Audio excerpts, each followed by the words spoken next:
Hello అందరికీ. Welcome back to Dolly dumplings. ఇవాల్టి video వచ్చేసి నోటికి ఏం తినబుద్ధి కానప్పుడు గానీ, లేదా జలుబు, దగ్గు వంటివి ఉన్నప్పుడు గానీ, ఇలా టమోటా రసాన్ని ట్రై చేసి చూడండి. చాలా టేస్టీగా ఉంటుంది. అలాగే చాలా రిలీఫ్‌గా కూడా ఉంటుంది. చాలా సింపుల్‌గా చేసేసుకోవచ్చు.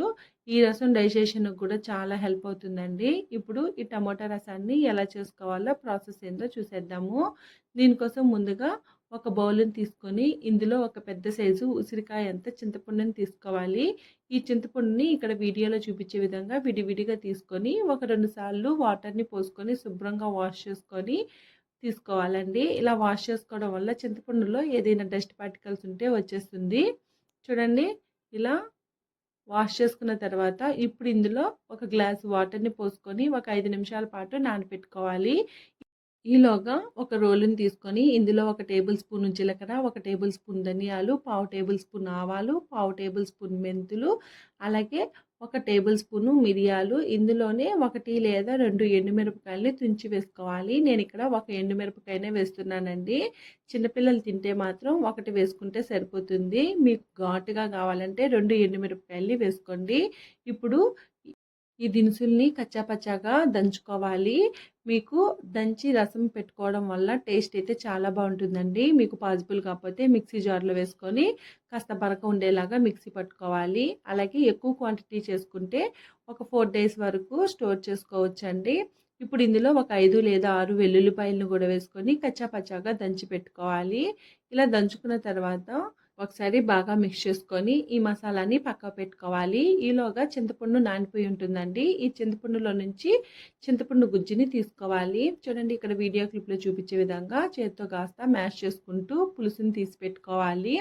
ఇలా ఈ చింతపండు పులుసుని పక్కకు పెట్టేసుకొని రసం కోసం పోపు వేసుకోవడం కోసం స్టవ్ ఆన్ చేసుకొని కడాయి పెట్టుకొని ఒక టేబుల్ స్పూను ఆయిల్ వేసుకోవాలి. ఆయిల్ వేడైన తర్వాత ఇప్పుడు ఇందులో 2 లేదా 1 ఎండుమిరపకాయని తుంచి వేసుకొని కాస్త వేగిన తర్వాత మనం ముందుగా దంచి పెట్టుకున్న రసం మసాలాని వేసుకోవాలి. ఇందులోనే ఒక పావు టేబుల్ స్పూను సాల్ట్ని వేసుకోవాలి. అలాగే 2 కరివేపాకు రెమ్మల్ని వేసుకోవాలి.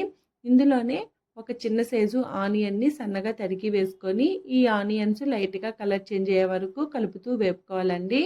ఆనియన్స్ అనేది ఆప్షనల్, వేసుకుంటే టేస్ట్ బాగుంటుందండి. మీకు నచ్చకపోతే స్కిప్ చేసేయండి. చూడండి, ఇక్కడ ఆనియన్స్ లైట్గా వేగిపోతే సరిపోతుంది. మీకు మరీ మాడాల్సిన అవసరం లేదండి. ఇలా వేగిన తర్వాత ఇప్పుడు ఇందులో ఒక పెద్ద సైజు టమోటాని చిన్న చిన్న ముక్కలుగా కట్ చేసి వేసుకోవాలి. ఒక టమోటా వేసుకుంటే సరిపోతుందండి. ఈ టమోటా కూడా మెత్తగా మగ్గే వరకు మధ్య మధ్యలో కలుపుతూ వేపుకోవాలి. అలాగే ఇందులో ఒక టేబుల్ స్పూను గల్లుప్పు వేసుకొని ఒకసారి బాగా మిక్స్ చేసుకోవాలి. గల్లుప్పు వేసుకోవడం వల్ల టమోటా అనేది త్వరగా మగ్గిపోతుందండి. నేనైతే చింతపండు పులుసులో వేయలేదు కాబట్టి ఇందులోనే వేస్తున్నాను. టమోటాలు బాగా మెత్తగా మగ్గిన తర్వాత ఇప్పుడు ఇందులో ఒక పావు టేబుల్ స్పూను ఇంగువ పొడిని వేసుకోవాలి. ఇంగువని అస్సలకి స్కిప్ చేయొద్దండి. ఇప్పుడు ఈ ఇంగువ వేసుకున్న తర్వాత ఒకసారి బాగా మిక్స్ చేసుకొని ఇప్పుడు ఇందులో మనం ముందుగా చింతపండు పులుసు తీసి పెట్టుకున్నాం కదండి, ఆ చింతపండు పులుసుని వడగట్టి వేసుకోవాలి.